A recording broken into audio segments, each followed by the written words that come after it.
Hello guys and welcome to a new video. Today you can see I'm surrounded by Adidas Predators, and pretty much the story is I was working on my media project in college and we had to make a documentary. I decided to do it on the Adidas Predators, and I was lucky enough to borrow the entire archive from 1994 from Adidas, and I've got to give them back soon since I finished my documentary. So I thought I'd make a quick video having a look back at all the Predators since the launch in 1994. It's a pretty awesome collection. Like we know, the Predator was discontinued this year. A lot of people were shocked about it, but I made a 30-minute documentary which I'm going to try and upload to my YouTube channel as soon as I can. I need to make a few tweaks to it and basically give it a final edit to finalise it to put it on YouTube. I put so much effort into it. Hence the reason I've got all these boots with me now, and it's taken me months to complete. So let's get straight into the video. So the first ever boot released was the original Adidas Predator, and it was actually designed by Craig Johnston, who was the former Liverpool player. This boot was launched in 1994 and it changed the Predator game and the football boot market forever. It was the first boot that had this unique rubber design embedded on the leather, and it was the starting point for what would be a revolutionary football boot. Then we move on to the Predator Rapier that was released 1 year later in 1995. This was a slightly modified version, and it was the first boot to feature a fold-over tongue. Inside it does say Adidas Predator, and it's got a pair of eyes, which is why in 2014 there were the Predator eyes released, but we'll come on to that later. Again, this boot was pretty similar to the model in 1994, but it was a progression. Moving on to the 1996 Predator Touch. It was again slightly modified from the 1995 model. The rubber elements were shifted from the heel, and there was now more on the toe box area and the midfoot. Again, it featured the fold-over tongue, and this is when the Predator did start to develop and it was grabbing the attention of global superstars, which leads me nicely on to one of the most iconic Predators in history, which was the 1998 Accelerator. There was a lot in 2014 about this boot, including the remake of it. Now this boot was just fantastic. The tongue was shortened a bit. Oh, hello. Not much else to say about this boot. The rubber fins were slightly changing. They weren't as sharp as previous models, and the technology of boots was improving, which is why this boot was so successful. Then we move on to the Precision that was released in the year 2000. Again, this boot had great success.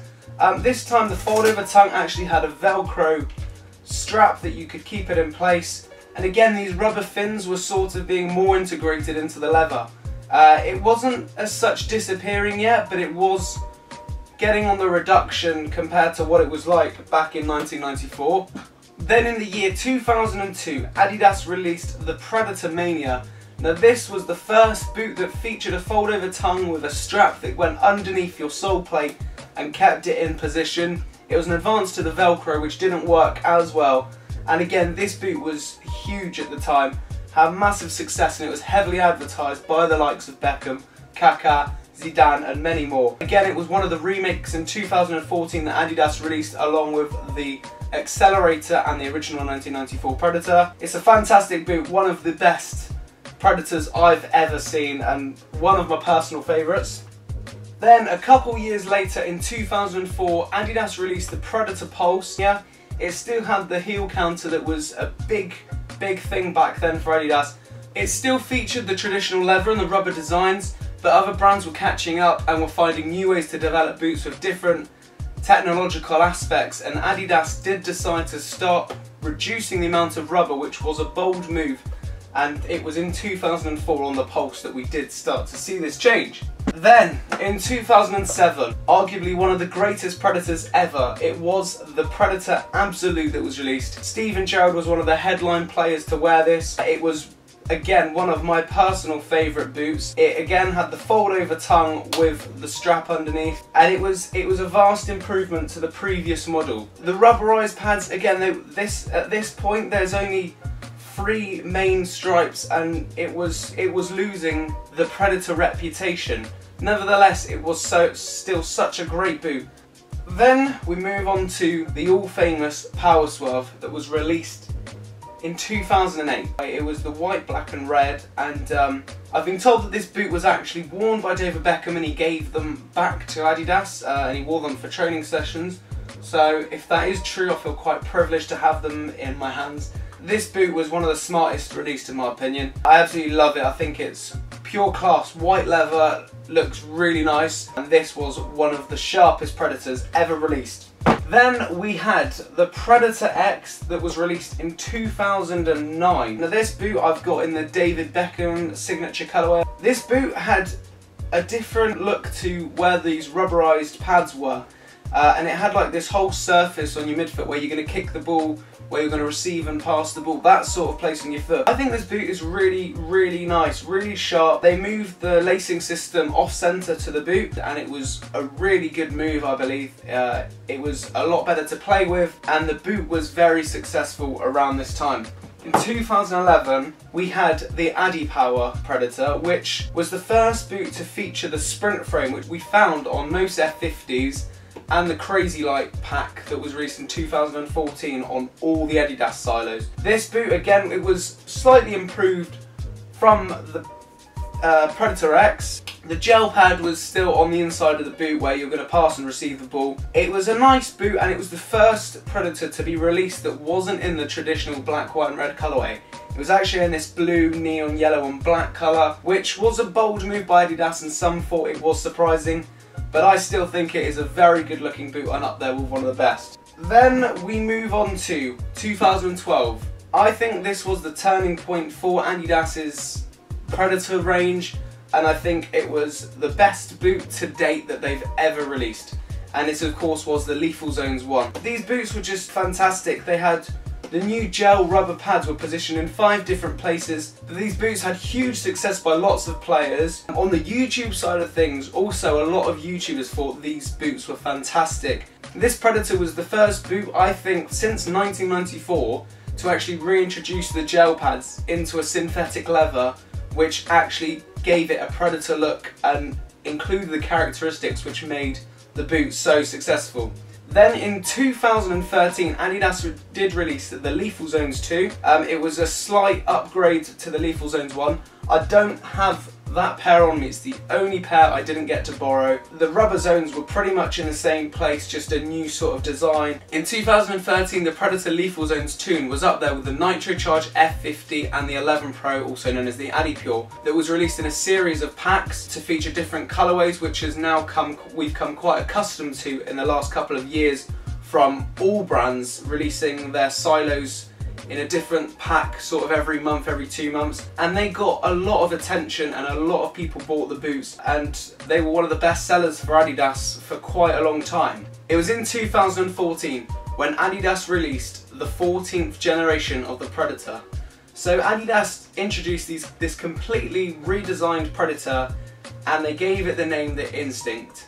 And throughout that year they hosted a number of events and launched loads of different boots in different colours, like the ones you can see, to reflect on an amazing 20 years and do something completely different to anything they've done before. One of my favourite things about these boots is their little design that's on the tongue. It's got the 2014 logo with the 3 claws to separate the 20 and the 14. And it's actually got a different meaning as well, because as well as reading the year, the 20 represents the 20th anniversary that it was for Adidas and the Predator, and the 14 indicated how many models and colourways they would release throughout the year.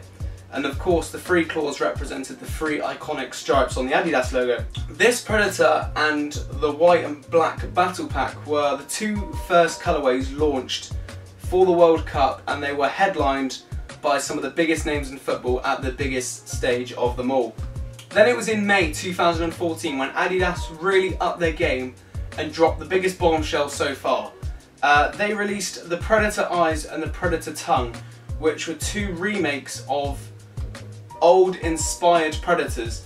Now, like I said to you earlier, it was on the Predator Rapier that featured the eyes and the tongue, and this is what this boot was inspired by. And the Predator Tongue was inspired by the first fold over tongue that we saw on the Predator back in the 1990s. The Predator Eye has to be my favourite boot of 2014, and it was limited to only 30 pairs worldwide that weren't sold to the public. I can't believe that I've got them for the time being to borrow, and they're just fantastic to have, and I wish I could keep them, but I can't. Adidas quickly then released afterwards 3 remakes of vintage Predators I've got the Accelerator here, which was the 1998 remake, but they also released the 1994 Predator and the 2002 Mania. All three boots sold out really quickly for Adidas. They were huge successes, as it gave old players the chance to get those old boots back but wear them with the new Predator technology that featured the new sole plate on the 2014 models. Some people decided to wear them, some people of course kept them as a collector's item. I don't think I could wear them, but again, these boots were so nice and such a fantastic remake compared to the originals. I've compared them side by side. I think Adidas couldn't have chosen three better boots to remake, so great job on those.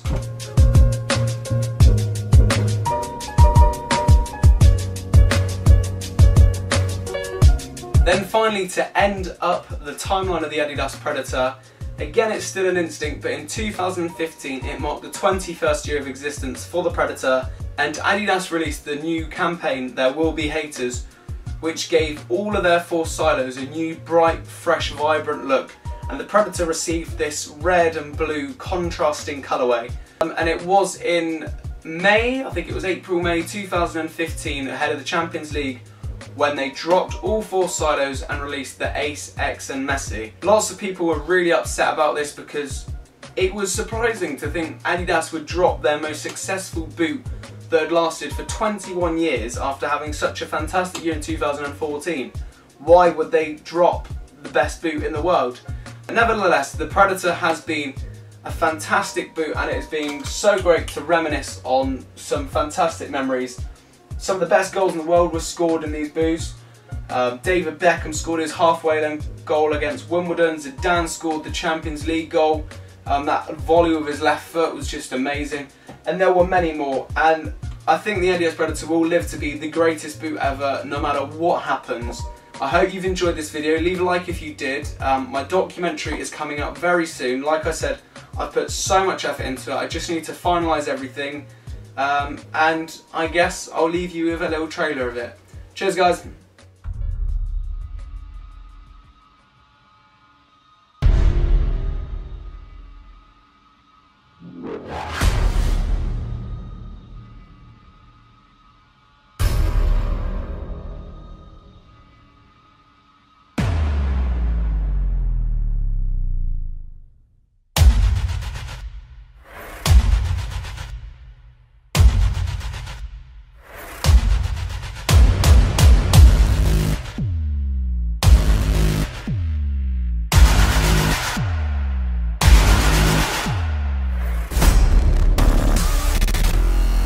Football is changed.